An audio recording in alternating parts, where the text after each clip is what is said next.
नमस्कार। कक्षा 8 मा अध्ययन गरिरहनुभएका विद्यार्थी भाइ बहिनीहरू, शिक्षा तथा मानव स्रोत विकास केन्द्रद्वारा सञ्चालित यस कक्षामा तपाईहरुलाई हार्दिक स्वागत छ। आज हामी तपाईहरुको विज्ञान तथा वातावरण विषयको एकाइ 18 को जीवन प्रक्रिया अन्तर्गत प्रकाश संश्लेषण प्रक्रिया लिएर उपस्थित भएका छौं। आउनुहोस्, आवश्यक शैक्षिक सामग्री लिएर कक्षामा उपस्थित हुनुहोस्। विद्यार्थी भाइ बहिनीहरू, यो भन्दा अघिल्लो कक्षामा हामीले जीवन प्रक्रिया अन्तर्गत मानव शरीरमा रक्त सञ्चार प्रक्रियाको बारेमा चर्चा गरेका थियौं। आज हामी जीवन प्रक्रिया अन्तर्गत बिरुवाले खाना बनाउने प्रक्रिया, जसलाई हामी प्रकाश संश्लेषण फोटोसिन्थेसिस भन्छौं, त्यसको बारेमा चर्चा गर्नेछौं। त्यसपछि प्रकाश संश्लेषण प्रक्रियाका लागि वनस्पतिलाई के कुराहरूको आवश्यक पर्छ भन्ने बारे चर्चा गर्छौं र त्यससँग सम्बन्धित एउटा छोटो क्रियाकलाप पनि गर्दछौं। विद्यार्थी भाइ बहिनीहरू, यता हेर्नुस् त। आजका विषयवस्तु, आज हामी प्रकाश संश्लेषण क्रिया फोटोसिन्थेसिस, प्रकाश संश्लेषण प्रक्रियाका लागि वनस्पतिलाई आवश्यक कुराहरू, हरियो बिरुवाको पातमा रहेको स्टार्चको परीक्षण, जुन हामी एउटा छोटो क्रियाकलाप गरेर हेर्छौं। त्यसपछि प्रकाश संश्लेषण प्रक्रियामा प्रकाशको आवश्यकता, प्रकाश संश्लेषण प्रक्रियामा कार्बन डाइअक्साइडको आवश्यकता र प्रकाश संश्लेषण प्रक्रियामा अक्सिजन कसरी निस्कन्छ भन्ने बारेमा चर्चा गर्छौं। विद्यार्थी भाइ बहिनीहरूलाई प्रकाश संश्लेषण क्रियाको परिचय दिनुभन्दा अगाडि म केही प्रश्न सोध्न चाहन्छु। सजीव वस्तुलाई बाँच्नका लागि के चाहिन्छ होला? स्याबास, खाना चाहिन्छ है। खाना नखाइकन सजीव वस्तुहरू बाँच्न सक्छन् त? पक्कै पनि सक्दैनन्। अनि के सबै सजीव वस्तुहरूले खाना बनाउँछन् होला? खाना त खानुपर्छ। अनि तिनीहरूले कहाँबाट खाना प्राप्त गर्छन् होला? जस्तै हामीले दैनिक जीवनमा विभिन्न खानेकुराहरू खाने गर्छौं, विभिन्न अन्नहरू खान्छौं, सागपात खान्छौं है। ती कहाँबाट प्राप्त भएको होला? पक्कै पनि ती वनस्पतिबाट प्राप्त भएको। अनि त्यो हामीले वनस्पतिबाट प्राप्त गर्ने खाना त वनस्पतिले नै बनाउने हो। र अब त्यो खाना बनाउने प्रक्रियालाई हामीले प्रकाश संश्लेषण क्रिया त भन्यौं। वास्तवमा प्रकाश संश्लेषण क्रिया भनेको के रहेछ? ल, यता हेर्नुस् त। यो चित्र अवलोकन गरौँ एकचोटि। के देख्नुहुन्छ चित्रमा? सूर्यको प्रकाश बिरुवाको पातले लिइरहेको देखाइएको छ। अनि अर्को भागमा हेरौँ त, कार्बन डाइअक्साइड। तपाईले वायुमण्डल अर्थात् हाम्रो हावामा विभिन्न ग्यासहरू रहेका छन् र त्यहाँ केही भाग कार्बन डाइअक्साइड ग्यास पनि रहेको छ भनेर त अध्ययन गर्नुभएको छ। अनि हेर्नुस् त, त्यो कार्बन डाइअक्साइड ग्यासको कस्तो उपयोगिता रहेछ। अनि यता यो बिरुवाले नि पानी पनि लिइरहेको देखाइएको छ। हेर्नुस् त, यसरी बिरुवाको काण्ड हुँदै पाससम्म पानी पनि पुर्याइएको देखाइएको छ। पक्कै पनि यो चित्र अवलोकन गरेपछि तपाईले केही त पक्कै सोच्नुभयो।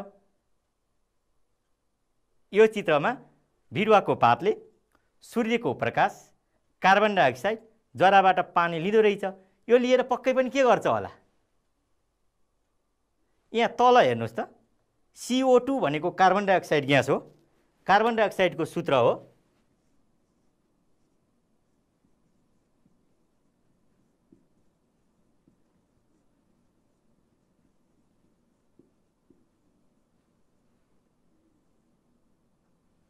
Carbon dioxide. त्यसपछि H2O पनि भनिएको छ है त्यहाँ। यो त तपाईहरुलाई थाहा छ। H2O भनेको पानी।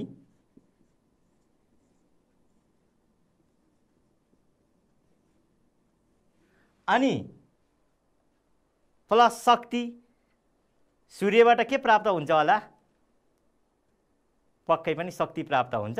यसको बारेमा हामी पछि चर्चा गर्छौं। अनि त्यहाँ स्टार्च भनिएको छ है र O2 लेखिएको छ। त्यो O2 भनेको चाहिँ अक्सिजन हो विद्यार्थी भाइ बहिनीहरू। ल, यो चित्रमा देखाइएको कार्बन डाइअक्साइड, पानी, शक्तिबाट स्टार्च र अक्सिजन बनेको देखाइएको छ। अब त्यसपछि यो चित्र अवलोकन गरिसकेपछि वास्तवमा प्रकाश संश्लेषण भनेको चाहिँ के रहेछ त? ल यता हेर्नुहोस् है त। प्रकाश संश्लेषण क्रिया फोटोसिन्थेसिस। सजीवहरूलाई बाँच्नका लागि खाना चाहिन्छ। खाना नखाइकन कुनै जीव बाँच्न सक्छ र? पक्कै पनि सक्दैन। सबै सजीवहरूले आफ्नो खाना आफै बनाउन सक्दैनन् र हरिया बिरुवाले मात्र आफ्नो खाना आफै बनाउन सक्छन्। हामीले वनस्पतिबाट खाना प्राप्त गर्छौँ, बिरुवाहरूले खाना बनाउँछन् र बढी भएको खानाहरू विभिन्न भागमा उनीहरूले भण्डारण गरेका हुन्छन् र त्यही खानालाई मानिस लगायत अन्य जीवहरूले प्रत्यक्ष वा अप्रत्यक्ष रूपमा प्रयोग गर्छन्। र हरिया बिरुवाहरूले हावामा भएको कार्बन डाइअक्साइड, जुन हामीले माथि चित्रमा पनि हेऱ्यौँ, माटामा रहेको पानी, सूर्यको प्रकाशको उपस्थितिमा हरित कणको सहायताले खाना बनाउँछन्। हरित कण भनेको बिरुवाको पात कस्तो देखिन्छ? हरियो देखिन्छ है। यदि सुकेको झरेको बाहेक प्राय बिरुवाको पात हरियो हुन्छ र त्यो बिरुवाको हरियो भागलाई नै हामी हरित कण भन्छौँ। र बिरुवाले यसरी हावामा रहेको कार्बन डाइअक्साइड, माटोमा रहेको पानी र खनिज र सूर्यको प्रकाश प्रयोग गरेर खाना बनाउने प्रक्रियालाई प्रकाश संश्लेषण क्रिया भनिन्छ र यस प्रक्रियामा ग्लुकोज बन्छ। हामीले माथि स्टार्च पनि भनेको थियौँ। अब बिरुवाले खाना बनाउने प्रक्रियामा ग्लुकोज बनाउँछ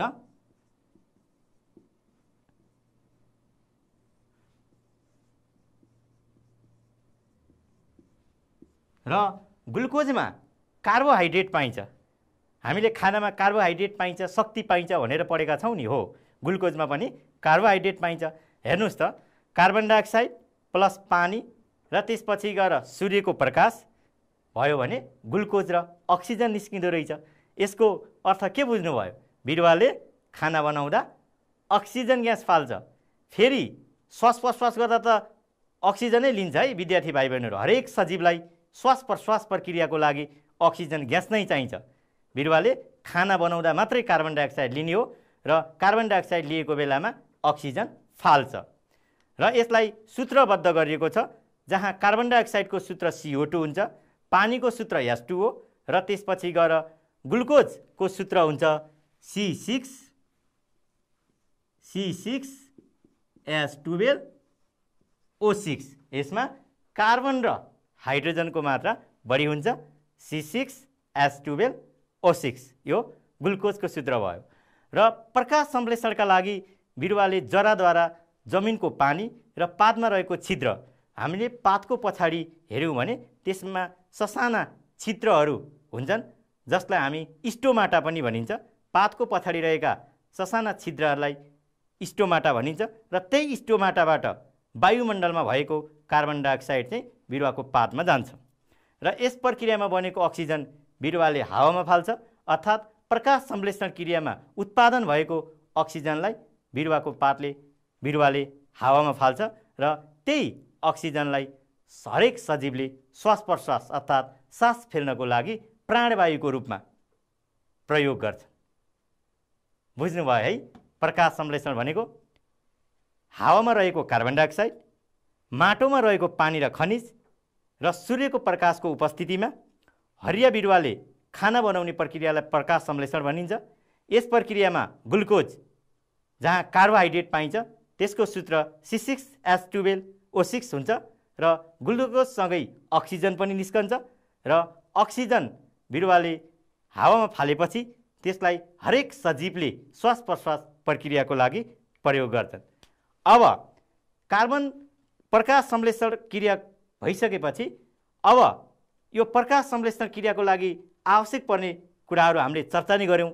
र यता हेर्नुहोस् त, प्रकाश संश्लेषण प्रक्रियाका लागि वनस्पतिलाई आवश्यक पर्ने कुराहरूमा हरित कण, जसलाई हामी क्लोरोफिल्स भनिन्छ, कार्बन डाइअक्साइड, पानी र खनिज वस्तुहरू, वाटर एन्ड मिनरल्स र सूर्यको प्रकाश, यी प्रकाश संश्लेषणका लागि चाहिने पदार्थ अर्थात् वनस्पतिलाई आवश्यक कुराहरू भए। अब त्यसपछि हरित कण। ल, हरित कण भनेपछि तपाईँले त्यहाँ हरियो पात देख्नुभयो होला। मेरो हातमा पनि एउटा पात छ। यो सागको पात हो र यो पनि कस्तो छ, हरियो छ र यस्ता हरिया बिरुवाले मात्र खाना बनाउँछ, अर्थात् प्रकाश संश्लेषण क्रिया गर्छ। हरितकण नभएको बिरुवाले प्रकाश संश्लेषण क्रिया गर्न सक्दैन र हरियो बिरुवाको क्लोरोप्लास्ट जहाँ क्लोरोफिल हुन्छ त्यो भागलाई हामी क्लोरोफिल भनेको हरितकण भएको भाग हो र त्यो क्लोरोप्लास्टमा क्लोरोफिल अर्थात् हरितकण हुन्छ र हरितकणले नै सौर्य शक्ति अर्थात् सूर्यमा भएको शक्तिलाई उपयोग गरी रासायनिक शक्ति हामीले खाने खानामा रासायनिक शक्ति सञ्चित रहेको हुन्छ र त्यो सौर्य शक्तिलाई उपयोग गरेर रासायनिक शक्तिमा परिणत गर्छ। त्यही रासायनिक शक्ति नै हाम्रो ग्लुकोज अर्थात् स्टार्चमा परिणत हुने हो। बुझ्नुभयो है? हरितकण भएको बिरुवाले मात्र प्रकाश संश्लेषण गर्छ र बिरुवामा भएको हरितकणले नै सौर्य शक्तिको उपयोग गरेर रासायनिक शक्ति उत्पादन गर्दो रहेछ। अब अर्को पदार्थ भनेको हाम्रो कार्बन डाइअक्साइड। यता हेर्नुहोस् त, यो पातमा एउटा यसको सानो छिद्रलाई ठुलो गरेर देखाइएको छ र यहाँ ओपन स्टोमाटा भनेको खुल्ला भएको स्टोमाटाबाट कार्बन डाइअक्साइड CO2 गइरहेको छ र त्यसपछि गएर यसले बिरुवाले पानी फालेको र अक्सिजन फालेको देखाइएको छ र तपाईले शीत परेको देख्नु भएको होला। त्यो बिरुवाले बढी भएको पानी उच्छेदन क्रियाद्वारा फाल्छ र त्यसपछि गएर खाना बनाउँदा उत्पादन भएको अर्थात् प्रकाश संश्लेषण उत्पादन भएको अक्सिजन पनि फाल्छ र स्टोमाटाबाट नै कार्बन डाइअक्साइड लिने अक्सिजन र पानी फाल्ने काम गर्छ र त्यसकारणले गर्दा कार्बन डाइअक्साइड पनि बिरुवाले पातमा रहेको स्टोमाटाबाट लिँदो रहेछ हावामा अर्थात् वायुमण्डलमा भएको कार्बन डाइअक्साइड, जुन प्रकाश संश्लेषण क्रियाको लागि अति आवश्यक कच्चा पदार्थ भयो। अब कार्बन डाइअक्साइड प्रकाश संश्लेषण क्रियामा आवश्यक पर्ने कच्चा पदार्थ भइहाल्यो। त्यसपछि बिरुवाले लिने कार्बनको स्रोत हावामा रहेको कार्बन डाइअक्साइड नै हो। कार्बन त प्रकृतिमा विभिन्न वस्तुहरूमा पाइन्छ, तर बिरुवाले वायुमण्डल अर्थात् हावामा रहेको कार्बन डाइअक्साइडबाट नै कार्बन लिन्छ, जुन कार्बोहाइड्रेट अर्थात् कार्बन हाइड्रोजन हुनको लागि अर्थात् ग्लुकोज बन्नको लागि आवश्यक छ र बिरुवाले पातमा रहेको मसिना छिद्र मैले भनिहालेँ जसलाई के भनिन्छ हामी स्टोमाटा भन्छौँ र वायुमण्डलमा रहेको कार्बन डाइअक्साइड लिने प्रक्रिया जुन चित्रमा पनि देखाइयो। बुझ्नुभयो है? कार्बन डाइअक्साइड आवश्यक रहेछ। कार्बन डाइअक्साइड बिरुवाले कसरी लिन्छ भन्ने कुरो थाहा पाइसकेपछि अब हामी अर्को आवश्यक कच्चा पदार्थतर्फ लाग्छौँ, पानी र खनिज वस्तुहरू। पहिला यो चित्र अवलोकन गर्नुहोस् त तपाईँ। यहाँ तल वाटर एब्जर्ब्स भन्नेको छ।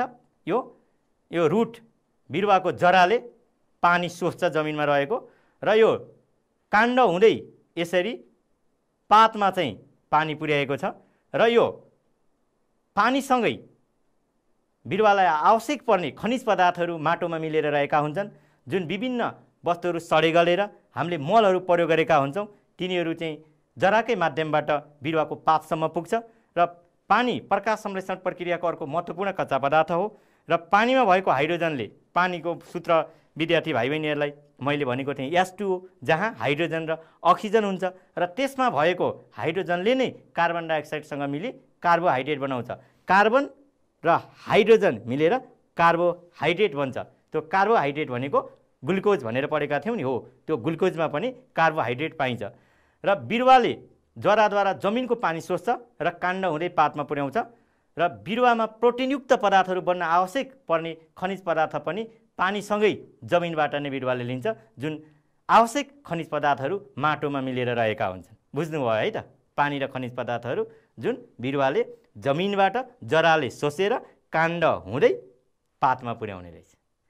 अब पानी र खनिज वस्तुहरू पछि सूर्यको प्रकाश, सनलाइट। हेर्नुहोस् त कति शक्ति हुन्छ सूर्यको प्रकाशमा। सूर्य बिना त कुनै पनि कुरा सम्भवै छैन होला है। ल, सूर्यमा सौर्य शक्ति हुन्छ, त्यसैले नै अरू शक्तिहरू चाहिँ सञ्चालित भएका हुन्छन्। त्यस्तै अब हरियो बिरुवाले खाना बनाउँदा सौर्य शक्तिलाई रासायनिक शक्तिमा परिवर्तन गर्छ र बिरुवाको पातमा रहेको हरितकणले यहाँ चित्रमा घाम लागिरहेको बेलामा सूर्यको किरणलाई हरियो पातले लिइरहेको देखाइएको छ र बिरुवाको पातमा रहेको हरितकणले सूर्यको प्रकाशमा भएको शक्तिलाई शोषण गर्छ, त्यसले शोषेर लिन्छ र खाना बनाउन उपयोग गर्छ। अब तपाईले के बुझ्नु पर्यो?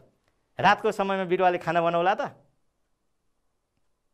बनाउँदैन है, किनकि सूर्यको प्रकाश आवश्यक छ। सूर्यको प्रकाश भएको बेलामा मात्रै खाना बनाउन सक्ने भयो। हरितकण भएकोले मात्रै सक्ने भयो भने जस्तै सूर्यको प्रकाशले मात्र उपस्थित भएको बेलामा मात्र खाना बनाउन सक्ने भयो है त। अब हरियो बिरुवाको पातमा रहेको स्टार्चको परीक्षण भनिएको छ। यसको लागि विद्यार्थी भाइ बहिनीहरूलाई म छोटो क्रियाकलाप गरेर देखाउँछु। अब यसको लागि त्यहाँ आवश्यक सामग्रीहरू भनिएको छ। ती प्रत्येक आवश्यक सामग्रीहरू विद्यार्थी भाइ बहिनीहरूलाई म देखाउँछु र त्यसपछि यहाँ उल्लेख गरेको विधि अनुसार हामीले यो क्रियाकलाप गर्छौं र तपाईहरूले पनि यसै गरेर क्रियाकलाप गर्न सक्नुहुन्छ। त्यहाँ हेर्नुहोस् त, आवश्यक सामग्रीहरू हरियो पात यहाँ छ, देख्नुभयो? मैले हरियो पात लिएर आएको छु। त्यसपछि गएर चिम्टा, फोर्सेप जुन हामी चेप्नको लागि प्रयोग गर्छौं। तातो पानी राख्ने भाँडो भनेको छ, मैले पानी तताएर लिएर आएको छु विद्यार्थी भाइ बहिनीहरू। 90% इथानोल भन्नेको छ। यो इथाइल अल्कोहल अर्थात् इथानोल मेरो हातमा त्यो इथानोल छ र त्यसलाई केही मनतातो बनाउनु पर्ने हुनाले मैले त्यसलाई केही मनतातो बनाएर राखेको छु। र आयोडिन पनि चाहिन्छ, आयोडिन। त्यसपछि पानी, स्पिड ल्याम्प तताउनको लागि चाहिने हो, हामीले तताइसकेका छौं। र ड्रपर भनेको त्यो केही थोपाहरू राख्ने हामी जसलाई खन्याउन सक्छौं। र बिकरहरू, अब हामीसँग विभिन्न साइजका यी बिकरहरू पनि रहेको छ र यी बिकरहरू पनि हामीसँग रहेका छन्। अब यी आवश्यक सामग्रीहरू राखिसकेपछि तपाईहरूले विधि हेर्नुहोस् र यो विधि अनुसार हामी यो क्रियाकलाप गर्छौं। ल, यता हेर्नु त, एउटा हरियो स्वस्थ पात, यो स्वस्थ पात हो जसलाई भर्खर टिपेर लिएर आइएको हो र यो स्वस्थ पात टिप्यो र यसलाई 5 मिनेटसम्म उमालेको पानीमा डुबाउनुहोस् भनेको छ। ल हेर्नुहोस् त, मैले यसलाई यो स्वस्थ पातलाई यो उमालेर राखेको पानीमा डुबाएको छु र यसलाई मैले डुबाएको लगभग 5 मिनेट समय भइसकेको छ र यसलाई मैले यहाँ डुबाएको छु। अब यो पातलाई पानीमा डुबाउनुको कारण यो पात नरम बनाउनको निम्ति हो। नरम पातमा सजिलै स्टार्च देखिने हुनाले यसलाई मैले पानीमा डुबाएको छु। अब यो केही समयपछि यो पातलाई हामी अल्कोहलमा राख्छौं। हाम्रो अर्को बिकरमा मनतातो अल्कोहल छ, जुन तपाईलाई मैले देखाएको थिएँ। त्यो अल्कोहल यसमा हामीले बिकरमा मनतातो बनाएर राखेका छौं र यसलाई अब हामी अल्कोहलमा डुबाउँछौं।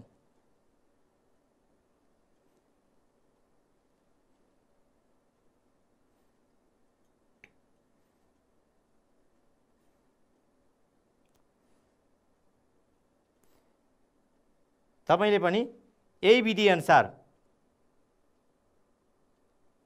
हरियो पात अर्थात् स्वस्थ बिरुवाको हरियो पातमा स्टार्चको परीक्षण गर्न सक्नुहुन्छ। केही समय त्यो पातलाई हामी मनतातो अल्कोहल, जहाँ 90% इथानोल अर्थात् इथाइल अल्कोहलमा डुबाएर राख्छौं।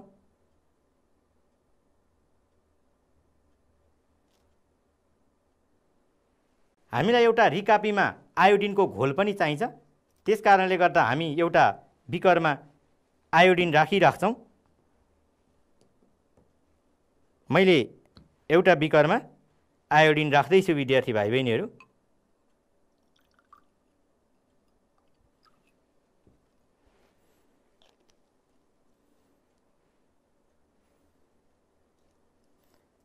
अब हामीले त्यो पातलाई अल्कोहलमा डुबाएको केही समय भइसक्यो। अब त्यो पातलाई झिकेर हामी सफा पानीले पखाल्छौं। हेर्नुहोस् है, यसलाई हामी अब पानीले पखाल्छौं।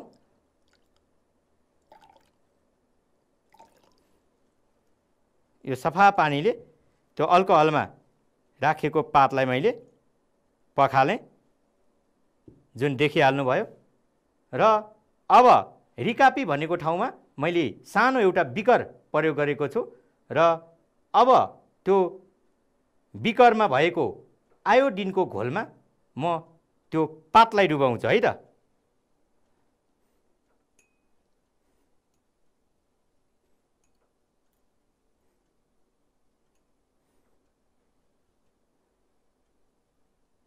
अब हामीले અહીં राखेको यो हरियो पात र त्यो पातमा के फरक आउँछ हामी एकछिन यसलाई डुबाएर हेर्छौँ।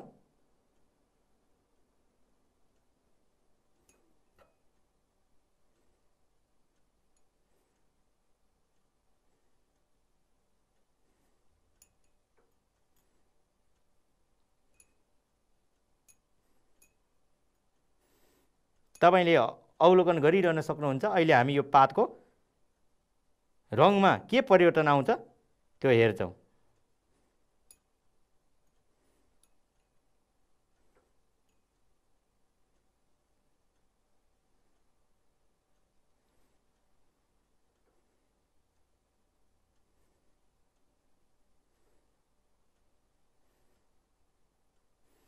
ल हेर्नुस् त, मेरो हातमा रहेको यो दुईवटा हातको पातमा के फरक पाउनुभयो। एउटा हातमा रहेको कालो नीलो रङमा परिणत भयो, हेर्नुस् त, एउटा पात त कालो नीलो रङमा परिणत भयो। यस्तो हरियो पात हामीले यो हरियो पातलाई मन तातो पानीमा राखेर मन तातो अल्कोहलमा राख्यौँ, उमालेको पानीमा राखेपछि मन तातो अल्कोहलमा राख्यौँ र मन तातो अल्कोहलमा पखालेपछि त्यसलाई आयोडिनको घोलमा डुबाउँदा यो त कालो नीलो रङमा परिणत भयो। किन यस्तो भयो होला? पक्कै पनि बिरुवामा भएको पातमा भएको हरियो पातमा भएको स्टार्चको उपस्थितिले गर्दा आयोडिन राख्दा पातको रङ बदलिएको, रङ त बदल्यो। यसलाई यता हेर्नुहोस् त, हाम्रो यो पात यसरी स्टार्च परीक्षण गर्दा यस्तो रङमा परिणत भयो। यसबाट के प्रमाणित भयो त? हरियो बिरुवाको पातमा स्टार्च बिरुवाले बनाएको खाना हुँदो रहेछ, हरियो बिरुवाले खाना बनाउँदो रहेछ, त्यसलाई हामी स्टार्च भन्दा रहेछौँ। त्यो स्टार्च चाहिँ यसरी रहन्छ भन्ने कुरा हामीले प्रमाणित गऱ्यौँ। अब यसै गरेर तपाईँले पनि यी सामग्रीहरू जुटाएर तपाईँको विद्यालयको विज्ञान प्रयोगशालामा अथवा घरमै यी सामग्रीहरू जुटाएर प्रयोगात्मक क्रियाकलाप गरेर हेर्न सक्नुहुन्छ र स्टार्च परीक्षणको बारेमा आफै गर्न सक्नुहुन्छ है त। हामीले हरियो बिरुवाको पातमा रहेको स्टार्चको परीक्षण गऱ्यौँ। अब स्टार्चको परीक्षण गरिसकेपछि अब प्रकाश संश्लेषण क्रियाको लागि बिरुवालाई चाहिने अरू पदार्थहरूको बारेमा पनि प्रयोगहरू रहेको छ र जुन प्रयोग हामीले केही छिनमा देखाउन सक्दैनौँ त्यसलाई केही दिन पर्खेर गर्नुपर्ने हुन्छ, जसको विधि म यहाँ तपाईँहरूलाई बताउँछु। त्यसअनुसार तपाईँहरूले गर्न सक्नुहुन्छ र बुझ्नुहुन्छ है त। ल हामीले जुन स्टार्च परीक्षण गरेका थियौँ त्यसको लागि चित्रात्मक यहाँ देखाइएको छ।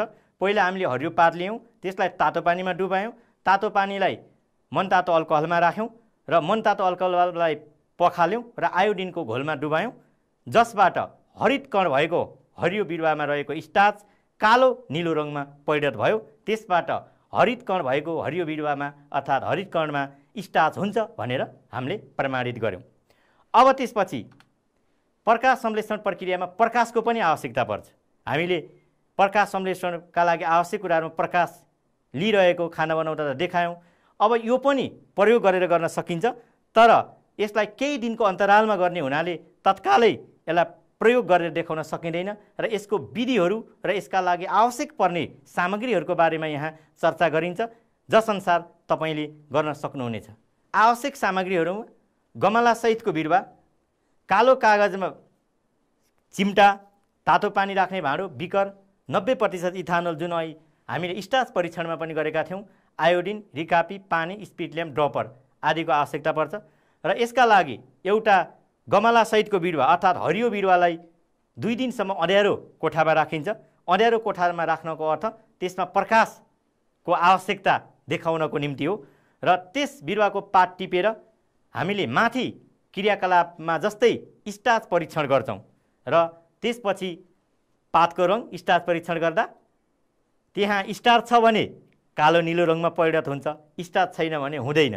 र गमलाको बिरुवाको एउटा पातको बीच भागमा कालो कागज चित्रमा भनिएको छ। चित्र यसको हामी अहिले विस्तृतमा देखाउँछौँ र त्यसलाई चाहिँ कालो भागले चाहिँ त्यो पातलाई छोपेर घाममा राखिन्छ र त्यो घाममा राखेपछि प्रकाशको उपस्थितिमा जुन छोपिएको भाग बाहेक अरू भागले प्रकाश लिन्छ र प्रकाश संश्लेषण गर्छ र हामीले स्टार्च परीक्षण गर्दा छोपिएको भागमा स्टार्च देखिँदैन तर अन्य भागमा स्टार्च देखिन्छ। यसबाट प्रकाशको उपस्थितिमा मात्रै हरियो बिरुवाले स्टार्च बनाउँछ भन्ने कुरा प्रमाणित हुन्छ, जसको चित्र हेरौँ है त।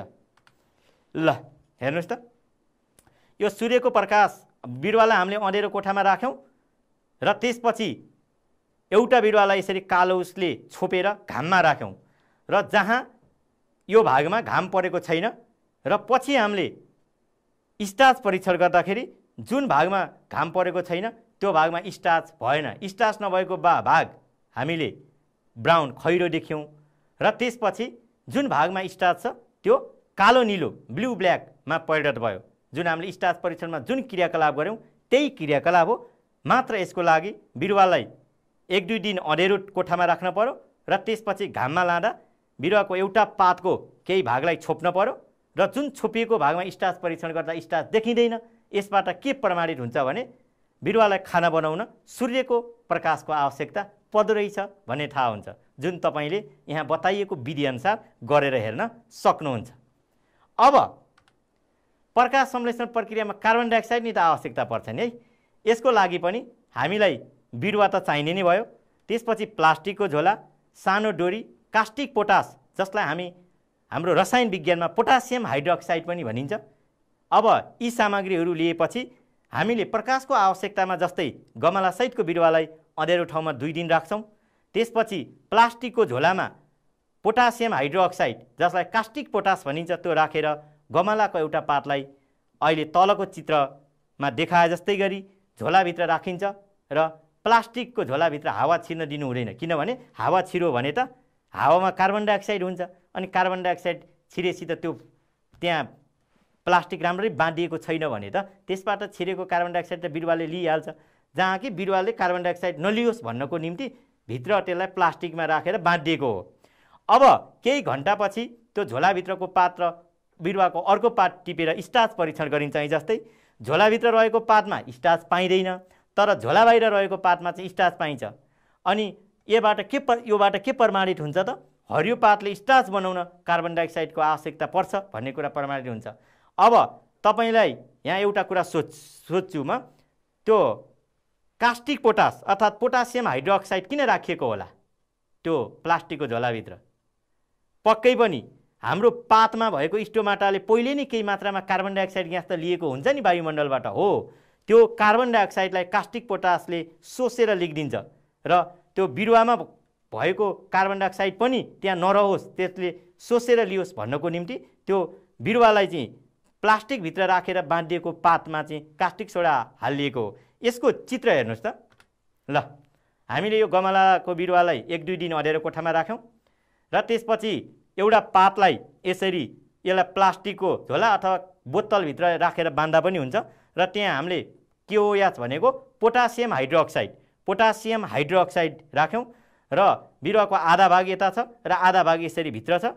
जहाँ यो भित्र रहेको भागको कार्बन डाइअक्साइड यो पोटासियम हाइड्रोक्साइडले सोसेर लिन्छ भनेको बिरुवामा अहिले कार्बन डाइअक्साइड छैन। अब कार्बन डाइअक्साइड नभएपछि के हुँदो रहेछ त? त्यसलाई हामीले चाहिँ स्टार्च परीक्षण गर्दा ल हेर्नुहोस्, यो जुन भागमा चाहिँ पोटासियम हाइड्रोक्साइडपट्टि गएको भाग थियो त्यहाँ कार्बन डाइअक्साइड थिएन। कार्बन डाइअक्साइड नभएको ठाउँमा नो स्टार्च छैन। स्टार्च परीक्षण गर्दा जस्तो थियो त्यस्तो रङमा बदलिएन। अहिले हामीले गरेको क्रियाकलापमा पनि यदि स्टार्च थिएन भने त्यो पात कालो नीलो रङमा बदलिने थिएन। त्यसकारणले यहाँ पनि स्टार्च नभएको भागमा कालो नीलो रङमा बदलिएन र यो हरियो नै रह्यो।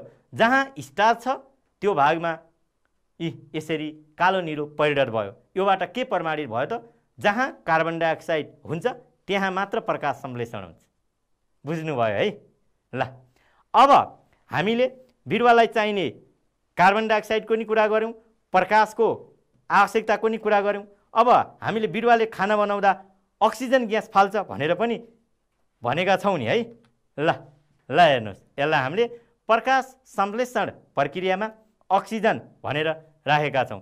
यसका लागि पनि एउटा क्रियाकलाप गर्न सकिन्छ र जुन क्रियाकलाप बाहिर सूर्यको प्रकाश भएको ठाउँमा गर्नुपर्छ र यसको लागि समय लाग्छ र तपाईँहरूले यो क्रियाकलाप तपाईँको विद्यालयको विज्ञान प्रयोगशाला र आफै सामग्री जुटाएर गर्न सक्नुहुन्छ, जसको विधि र तरिकाहरू यहाँ म बताउँछु।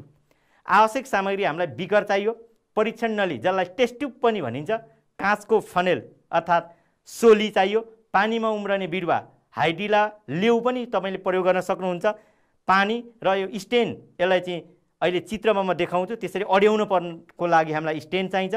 र यसको विधि भनेको पानीमा उम्रने बिरुवाका केही भागहरू एउटा ठुलो बिकर वा काँचको भाँडामा राखिन्छ र त्यसपछि त्यसलाई चाहिँ फनेल अर्थात् सोलीले उल्टो पारेर घोप्ट्याइन्छ र त्यसमाथि एउटा टेस्ट ट्युब अर्थात् परीक्षण नली राखिन्छ र जहाँ हावा छिर्नु हुँदैन, हावा नछिर्नको लागि त्यहाँ हामीले पहिला पुरै पानी भर्छौँ र यी सामग्रीहरूलाई केही समय घाममा राखिन्छ र घाममा राखेको केही समयपछि त्यो पानी भरेको भागबाट ग्यासका फोकाहरू निस्किएर माथि आउँछ र माथि ग्यास भरेपछि त्यो जुन परीक्षण नलीमा हामीले पानी राखेका छौँ त्यो बिस्तारै तल झर्दै जान्छ र परीक्षण नलीमा ग्यास जम्मा हुन्छ र त्यो ग्यास अक्सिजनै हो भनेर कसरी थाहा हुन्छ?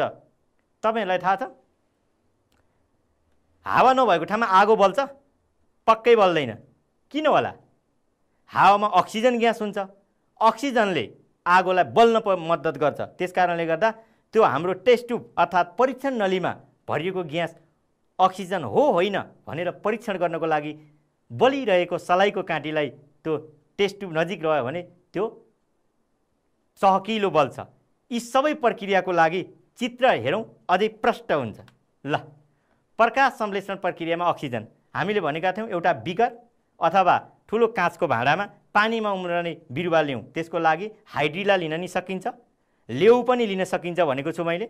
यसरी यहाँ राखिन्छ र यो परीक्षण नली भनेर देखाएको छ जुन टेस्ट ट्युब र त्यो फनेल अर्थात् सोलीलाई उल्टो पारेर यसरी घोप्ट्याइन्छ र सोलीको त्यो फेदमा यसरी हामीले परीक्षण नलीलाई घोप्ट्याइन्छ जहाँ हावा छिर्न दिँदैन। हावा छिर्न नदिनको लागि यो परीक्षण नलीमा भोरी पानी राखेर त्यसलाई घोप्ट्याइन्छ। जब यो पानीमा उम्रने बिरुवाले यसरी ग्यासका फोकाहरू फाल्न थाल्छ तब यहाँ रहेको पानीको सतह तलतिर खस्छ। हेर्नु न, यहाँ त यी सूर्यको प्रकाश आइरहेको छ अनि यहाँ अक्सिजन भनेर देखाइएको छ नि। अब यसरी धेरै बेर राखेपछि यो परीक्षण नली पुरै यसको धेरै भाग क्रमशः ग्यासले भरिँदै जान्छ अनि यो ग्यास अक्सिजनै हो भन्ने के थाहा? ग्यास अक्सिजन मात्रै हुन्छ र अरू पनि हुन्छ। यहाँ बिरुवाले खाना बनाइरहेको छ, सूर्यको प्रकाश पनि छ, पानीमा उम्रने बिरुवा हरियो छ, हरितकण पनि छ। यहाँ भएको पानीबाट यसले चाहिँ आफूलाई चाहिने आवश्यक खनिज पदार्थहरू पनि लिन्छ, पानी पनि लिन्छ। हामीलाई चाहिने भनेको सूर्यको प्रकाश हो, अनि त्यसपछि गएर खनिज र पानी हो, त्यसपछि गएर कार्बन डाइअक्साइड यो बिरुवामा रहेको पातको स्टोमाटाबाट लिइहालेको हुन्छ। यी सबै कुराहरू भएपछि बिरुवाले खाना बनाएको हो भन्ने बुझ्यो। अब खाना बनाउँदा अक्सिजनै ग्यास हो भन्ने चाहिँ यहाँ जम्मा भएको ग्यासलाई यतापट्टि हेर्नुहोस् त, ग्लोइङ स्प्लिन्ट भनेको बलिरहेको सलाइको काँटीलाई त्यो परीक्षण नलीमा रहेको ग्यासको नजिक लाँदा पहिला मलिनो बलेको चाहिँ मलिन बलेको अर्थात् सानो बलेको सलाइको काँटी हेर्नु त कति ठुलो भयो नि। अक्सिजन ग्यासले आगो बाल्न मद्दत गर्छ भनेपछि यो परीक्षण नलीमा रहेको ग्यास के रहेछ? अक्सिजनै रहेछ। विद्यार्थी भाइ बहिनीहरू, आज हामीले जीवन प्रक्रियाको अभिन्न कुरा प्रकाश संश्लेषणको बारेमा चर्चा गऱ्यौँ। बिरुवालाई प्रकाश संश्लेषण क्रियाको लागि के कुराको आवश्यकता पर्छ भन्नेबारे चर्चा गऱ्यौँ। त्यससँग सम्बन्धित सानो एउटा परीक्षण अर्थात् हरियो बिरुवामा रहेको स्टार्चको पनि परीक्षण गऱ्यौँ र त्यसपछि बिरुवालाई चाहिने प्रकाश, कार्बन डाइअक्साइड र प्रकाश संश्लेषण प्रक्रियामा उत्पन्न हुने अक्सिजनको बारेमा क्रियाकलापका विधिहरू चर्चा गऱ्यौँ र यो क्लास लिइसकेपछि तपाईँहरूले यससँग सम्बन्धित क्रियाकलाप गर्न र प्रकाश संश्लेषणको बारेमा केही त अवश्य नै बुझ्नुभयो। अब हामी योसँग सम्बन्धित एउटा सानो अभ्यास पनि गर्छौँ है त। ल, अभ्यास गरौँ। तल दिएका उत्तरहरूमध्ये सही उत्तर छान्नुहोस्। अब तपाईहरु पहिला यो विचार गर्नुहोस् अनि तपाईहरुको अनुमान मिल्यो कि मिलेन हेर्नुहोस् है त। प्रकाश संश्लेषण क्रियामा कुन ग्यास निस्कन्छ? कार्बन डाइअक्साइड, अक्सिजन, नाइट्रोजन, निष्क्रिय ग्यास। ल कुन होला हेर्नुहोस् त। अक्सिजन रहेछ। मिल्यो त तपाईको अनुमान? पक्कै पनि है। बिरुवाले खाना बनाउँदा अक्सिजन ग्यास निस्कन्छ। अनि अर्को हेर्नुहोस् त, बिरुवाले पानी र खनिज वस्तुहरू कहाँबाट प्राप्त गर्छ? हावाबाट हो, सूर्यको किरणबाट हो कि जमिनबाट हो कि जीव जनावरबाट हो? ल तपाईको अनुमान मिल्यो कि मिलेन हेर्नुहोस् है त। जमिनबाट रहेछ है। अब बिरुवाको पातमा रहेको मसिना छिद्रलाई के भनिन्छ? स्टोमाटा हो कि हरितकण हो कि नसा हो कि माथिको सबैको पो हो कि? ल स्टोमाटा। पातको पछाडि रहेका ससाना छिद्रहरूलाई स्टोमाटा भनिन्छ, जहाँबाट कार्बन डाइअक्साइड ग्यास पातले लिन्छ अनि बढी भएको पानी र अक्सिजन पनि फाल्छ है। अब ग्लुकोजको रासायनिक सूत्र तलका मध्ये कुन हो? मैले तपाईलाई અહીં बताएँ पनि। कुन चाहिँ होला? CO2 हो कि S2 हो कि O2 हो कि C6H12 O6 हो कि कुन होला? ल C6H12 O6 रहेछ। यसरी हामीले छोटो क्रियाकलाप पनि गर्यौं। हामीले प्रकाश संश्लेषण भनेको के हो? प्रकाश संश्लेषणका लागि आवश्यक कुराहरू के हुन्? हरियो बिरुवामा रहेको स्टार्च कसरी परीक्षण गर्न सकिन्छ र यो लगायत बिरुवालाई खाना बनाउँदा चाहिने आवश्यक कच्चा पदार्थहरू कसरी आवश्यक छ भनेर प्रमाणित गर्न सकिन्छ भनेर केही विधिका क्रियाकलापको चर्चासँगै एउटा छोटो अभ्यास नै गर्यौं। यति गर्दै आजको कक्षाको समय पनि सकियो र फेरि अर्को कक्षामा भेटौँला। आजको लागि यति नै। हस्त धन्यवाद। नमस्कार।